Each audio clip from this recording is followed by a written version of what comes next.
सियावर रामचंद्र की जय। पवन सुत हनुमान की जय। उमापति महादेव की जय।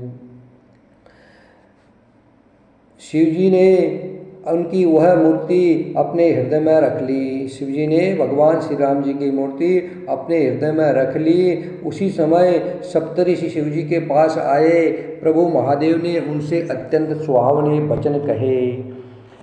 शिवजी ने सप्तऋषि से कहा, आप लोग पार्वती जी के पास जाकर के उनके प्रेम की परीक्षा लीजिए और हिमाचल को कहकर पार्वती जी को लाने के लिए भेजिए तथा पार्वती जी को घर भिजवाइए और उनके संदेह को दूर कीजिए। ऋषि ने वहाँ जाकर पार्वती जी को कैसी देखा, मानो मूर्तिमान तपस्या ही हो।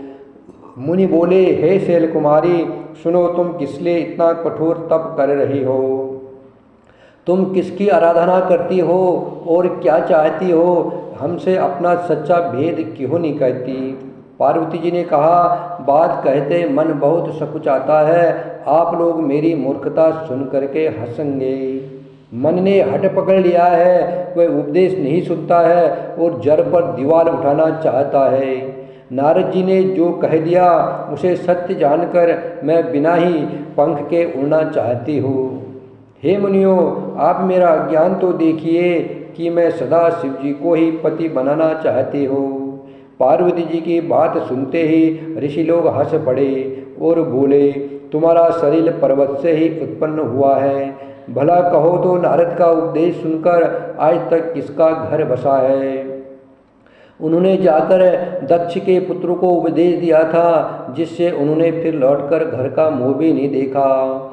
चित्रकेत के घर को नारद ने ही चौपट किया, फिर यही हाल हिरण्यकश्यप का हुआ। जो स्त्री पुरुष नारद की सीख सुनते हैं वे घर बार छोड़कर अवश्य ही भिखारी हो जाते हैं। उनका मन तो कपटी है, शरीर पर सज्जनों के चिन्ह हैं, वे सभी को अपने समान बनाना चाहते हैं।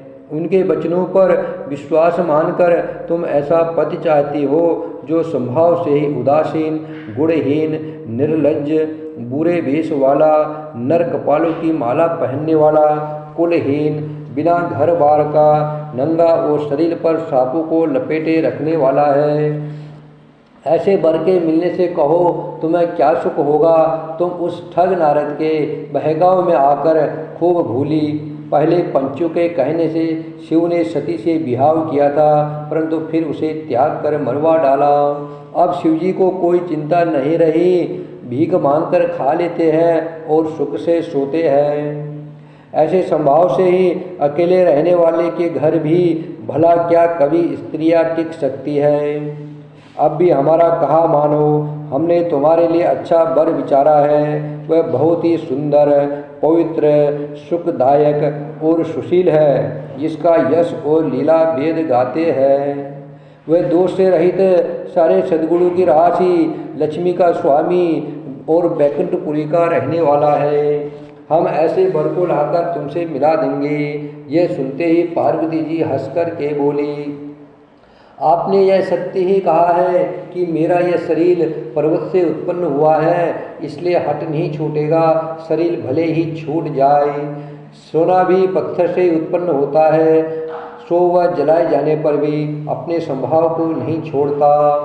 अतः मैं नारद जी के वचनों को नहीं छोड़ूंगी, चाहे घर बसे या उजड़े।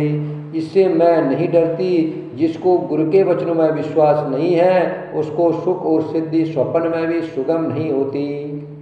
माना कि महादेव जी अवगुणों के भवन है और विष्णु समस्त सद्गुणों के धाम है, पर जिसका मन जिसमें रम गया उसको तो उसी से काम है।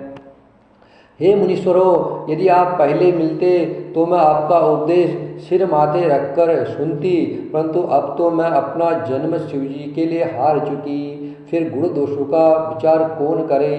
यदि आपके हृदय में बहुत ही हट है और विवाह की बातचीत किए बिना आपसे रहा ही नहीं जाता, तो संसार में वर कन्या बहुत है।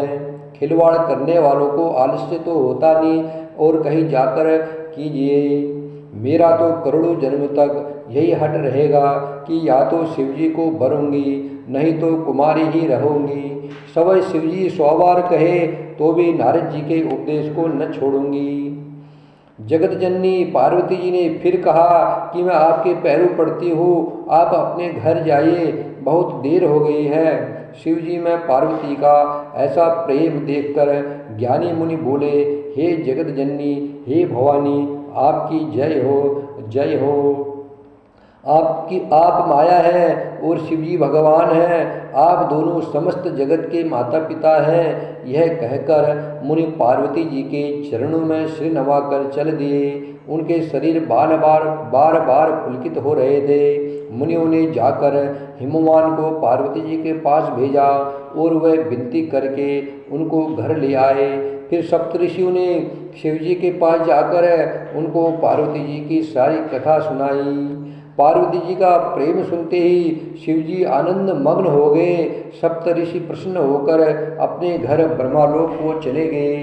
तब सुजान शिवजी मन को स्थिर करके श्री रघुनाथ जी का ध्यान करने लगे। उसी समय तारक नाम का असुर हुआ, जिसकी भुजाओं का बल, प्रताप और तेज बहुत बड़ा था। उसने सब लोक और लोकपालों को जीत लिया। सब देवता सुख और संपत्ति से रहित हो गए।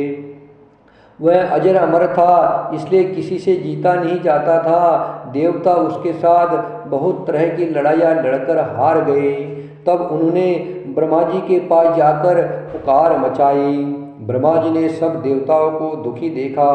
ब्रह्मा जी ने सबको समझाकर कहा, इस दैत्य की मृत्यु तब होगी जब शिवजी से पुत्र उत्पन्न होगा। इसको युद्ध में वही जीतेगा। मेरी बात सुनकर उपाय करो, ईश्वर सहायता करेंगे और काम हो जाएगा। सती जी ने जो दक्ष के यज्ञ में देह का त्याग किया था, उन्होंने अब हिमाचल के घर जाकर जन्म लिया है। उन्होंने शिवजी को पति बनाने के लिए तप किया है। इधर शिवजी सब छोड़ छाड़ कर समाधि लगा बैठे हैं। यद्यपि है तो बड़े असमंजस की बात, तथापि मेरी एक बात सुनो। तुम जाकर कामदेव को शिवजी के पास भेजो। वह शिवजी के मन में क्षोभ उत्पन्न करे, उनकी समाधि भंग करे। तब हम जाकर शिवजी के चरणों में सिर रख देंगे और जबरदस्ती उन्हें राजी करके ब्याह करा देंगे। इस प्रकार से भले ही देवताओं का हित हो, और तो कोई उपाय नहीं है। सबने कहा, यह सम्मति बहुत अच्छी है। फिर देवताओं ने बड़े प्रेम से स्तुति की। तब विषम 5 बार धाड़ करने वाला और मछली के चिन्ह युक्त ध्वजा वाला कामदेव प्रकट हुआ। श्री राम जय राम जय जय राम, श्री राम जय राम जय जय राम, श्री राम जय राम जय जय राम, श्री राम जय राम जय जय राम, श्री राम जय राम जय जय राम, श्री राम जय